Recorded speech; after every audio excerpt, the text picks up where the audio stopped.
Ducati est resté absent quelques temps du segment des roadsters sportifs d'entrée de gamme. Sans doute pour mettre en avant l'arrivée du Scrambler. Et c'est vrai qu'il a très bien réussi son arrivée sur le marché, ce petit Scrambler.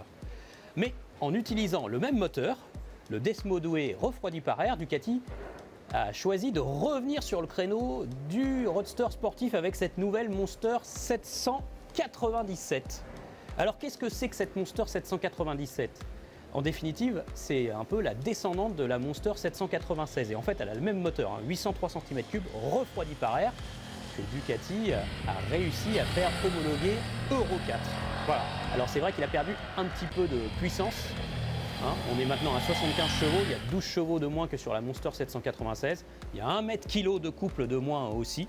Mais il ne faut pas s'arrêter à ces valeurs. Ce qui compte, c'est de voir le retour de Ducati sur le Monster d'entrée de gamme. Alors on a quoi? Une petite moto, toujours très compacte, 805 mm de hauteur de selle. Une petite moto très facile de prise en main avec une ergonomie vraiment cool. Et puis elle est légère, 193 kg tout plein fait. Ça pose vraiment pas de problème au niveau de la prise en main. On a vraiment une moto légère dès les premiers tours de roue. Ce qui est étonnant, c'est le confort de la selle. Une Ducati Monster avec une selle très confortable.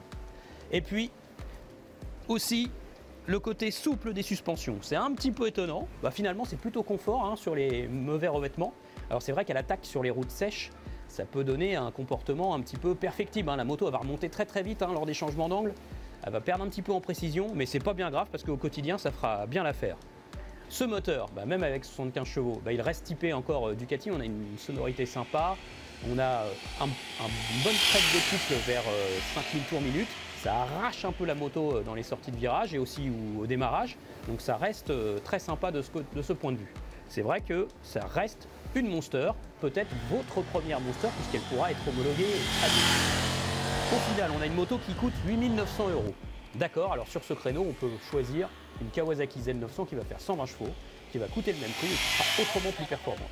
Mais là, on a une Monster avec la ligne que certains aiment tant, que les fans aiment tant, et puis toujours une conduite finalement très typée. C'est vrai que pour ce prix, on aurait bien aimé avoir un indicateur de rapport engagé, par exemple, qui ne figure pas au tableau de bord, une jauge à essence, ou même peut-être un traction control, parce que Ducati nous a habitués avec le Safety Pack à avoir ABS et traction control. Là, ce n'est pas le cas. Néanmoins, le package global et la séduction est toujours au rendez-vous. Voilà, vous voulez des précisions techniques ou un essai complet, vous allez sur motostation.com, vous avez l'habitude. Salut!